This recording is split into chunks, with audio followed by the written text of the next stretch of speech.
Majapahit di bawah pemerintahan Ratu Ayu Kencana Wungu, Suhita, terjadi peristiwa pemberontakan yang menarik perhatian banyak orang. Pemberontakan ini dilakukan oleh sosok Minak Jinggo, seorang penguasa di Blambangan, sebuah kerajaan kecil di timur Pulau Jawa yang masih berada di bawah kekuasaan Majapahit.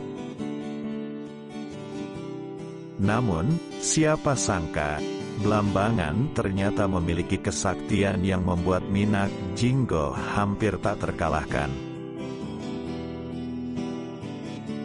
Kisah ini berawal dari cinta segitiga yang rumit. Minak Jinggo, yang sebelumnya merupakan pelayan setia di Majapahit, jatuh cinta pada Ratu Ayu Kencana Wungu, putri dari Raja Hayam Wuruk yang terkenal karena kecantikannya. Namun, cinta Minak Jinggo bertepuk sebelah tangan karena lamarannya ditolak mentah-mentah oleh Ayu Kencana Wungu. Alasannya bukan hanya karena Minak Jinggo dianggap buruk rupa, tetapi juga karena Ratu Ayu Kencana Wungu mengetahui niat jahatnya untuk menguasai Majapahit setelah Raja Hayam Wuruk meninggal.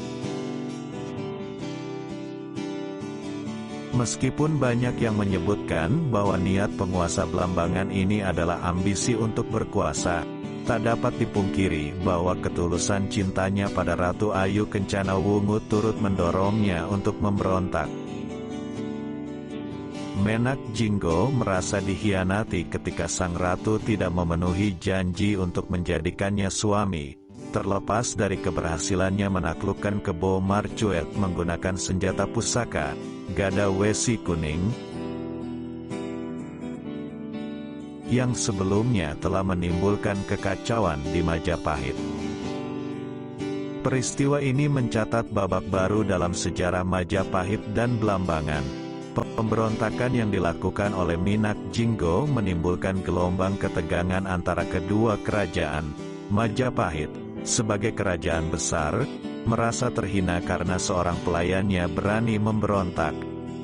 Sementara Blambangan yang berusaha memperjuangkan kemerdekaannya merasa di bawah terusir oleh kekuasaan Majapahit. Keberanian dan kesaktian Minak Jinggo di medan pertempuran membuatnya dihormati oleh pasukannya dan dikecam oleh lawannya.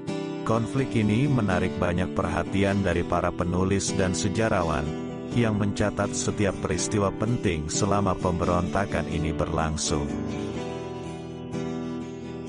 Kisah tentang cinta, kesaktian, dan ambisi dalam pemberontakan Minak Jinggo dan Blambangan telah menjadi legenda yang menarik bagi banyak orang. Para seniman, penyair, dan penulis telah mengangkat kisah ini dalam berbagai karya sastra, mengabadikannya dalam bentuk yang unik dan mendalam. Seiring berjalannya waktu, kisah ini terus dikenang dan diwariskan dari generasi ke generasi. Di tengah gema perjuangan Minak Jinggo, kita diajak untuk merenung tentang esensi cinta dan ambisi, tentang batas-batas antara kekuasaan dan kemanusiaan. Cerita ini berawal dari sebuah desa. Di desa itu terdapat seorang pemuda berjiwa besar bernama Damarwulan. Ia merasa terpanggil untuk berbakti pada negara dan memutuskan hijrah ke kota raja, bermaksud menjadi prajurit di kerajaan Majapahit. Sabdo Palon dan Noyo Genggong, dua orang pamomong yang menjadi penasehat spiritualnya, setia mendampinginya dalam perjalanan penuh liku ini. Awalnya, Damarwulan menumpang pada Patih Lojender, paman dari Putri Anjasmara, seorang wanita cantik yang mengisi hatinya. Namun, hubungan mereka tidak disetujui oleh Layang Seto dan Layang Kumitir, kakak kandung Anjasmara. Meskipun demikian, Damarwulan dan Anjasmara memilih untuk tetap bersama, menghadapi segala rintangan dengan penuh keyakinan. Suatu hari, Ratu Majapahit, dia Ayu Kencana Wungu, menerima surat lamaran dari Adipati Minak Jinggo, seorang penguasa yang menantang kekuasaan Majapahit. Ratu Kencana Wungu meyakini bahwa hanya Damarwulan yang mampu mengalahkan Minak Jinggo, Damarwulan, yang kini telah menjadi menantu Patilo Gender, diutus untuk menghadapi tugas berat tersebut. Dalam perjalanan menuju Blambangan, Damarwulan mengalami kendala besar, namun, berkat bantuan Waito dan Puyengan, dua selir menak Jinggo yang tak menyukai penguasa itu, Damarwulan berhasil menemukan kelemahan menak Jinggo dan memenangkan pertarungan. Dalam prosesnya, ia juga mempersunting kedua wanita itu dan membawa mereka kembali ke Majapahit sebagai Garwo Ampil. Namun, cerita belum berakhir di sana. Pencurian kepala menak Jinggo oleh Layang Seto dan Layang Kumitir menimbulkan dua versi laporan tentang siapa yang benar-benar berhasil mengalahkan penguasa itu. Ratu Kencono memutuskan untuk mengadu Damarwulan dengan dua saudara Anjasmara tersebut, dan Damarwulan keluar sebagai pemenang. Perjalanan cinta berikutnya hadir ketika Ratu Kencono mengungkapkan bahwa Damarwulan adalah lelaki yang pantas menjadi suaminya.